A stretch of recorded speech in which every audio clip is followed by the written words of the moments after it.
আমার কথাগুলো হয়তো হাস্যকর মনে হতে না, তাও আমি বলছি যে পাকিস্তানের কাছ থেকে আমরা যদি প্রায় গোটা 20 শর্ট রেঞ্জ নিউক্লিয়ার মিসাইলস এটা বসানো খুব একটা কঠিন না, এটা আমি প্রপোজ করছি ভারতের সাথে কি আমরা যুদ্ধ অবস্থা না না এটা কখনো চিন্তা করবেন না, এটাই আমি বোঝাতে চাই যে এর পারপাসটা হচ্ছে পিওর ডেটারেন্ট, সাইকোলজিক্যাল।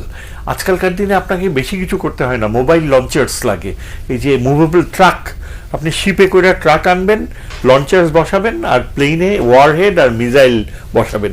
যদি 20টার মতো থাকে, ওদের অনেক সারপ্লাস আছে ওয়ারহেডস, বুঝছেন। আমি ওদের একজন যে ডিফেন্স অ্যাডভাইজারের সাথে এমনি কথা হচ্ছিল যে এটা এমন কিছু না, it's a matter of political will.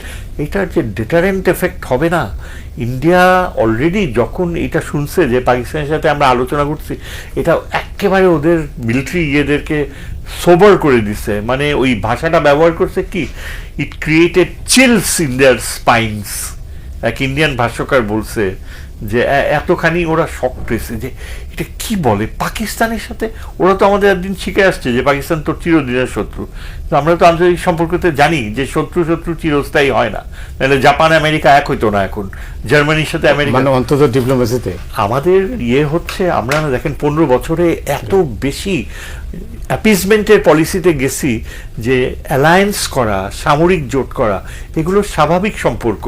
Thailand করে, মালয়েশিয়া করে, ইন্দোনেশিয়া করে আমেরিকার সাথে, ও নিউক্লিয়ার ওয়েপন্স টার্কি বসাইছে, আবার রাশিয়ার কাছ থেকে SS-400ও কিনতেছে, সবাই করে।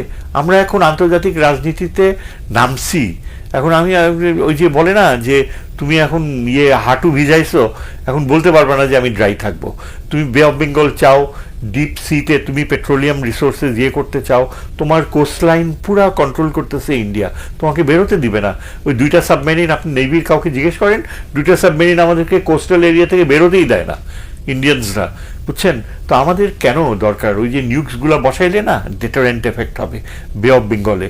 আমরা যদি আমাদের এই যে সোয়াচ অফ নো গ্রাউন্ড একটা আছে দুবলার চরের 50 কিলোমিটার দক্ষিণে, এটা এত গভীর যে হিমালয় ডুবে যাবে, হ্যাঁ, 5 কিলোমিটারের বেশি গভীর, ওই মেরিয়ানা ডেপথের থেকে 3rd র্যাঙ্কিং। এইখানে আপনার 2000 কিলোমিটার লেংথ, এবং দক্ষিণে হচ্ছে 5000 কিলোমিটারে ডিয়েগো গার্সিয়া আমেরিকান বেস। আমি যেটা বলতে চাচ্ছি যে এই সোয়াচ অফ নো গ্রাউন্ড, এখানে কিন্তু আমরা চাইনিজ নেভিকে অপারেট করতে দিতে পারি। ওরা এখান থেকে সাবমেরিনস রাখবে 6 মাস, 1 বছর রাখবে এবং মনিটর করবে।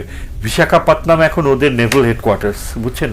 এবং সেখানে আমেরিকার টেকনোলজি নিয়ে ইন্ডিয়া 2টা নিউক্লিয়ার সাবমেরিন বানানোর কাজ শুরু করছে। আমরা যদি এই নিউক্স বসাতে পারি পাকিস্তানের, আর চায়নার নেভাল সাবমেরিন যদি এখানে আনতে পারি, ইন্ডিয়ার পুরা বিহেভিয়ার চেঞ্জ হয়ে যাবে। অনেক ধন্যবাদ আপনাকে।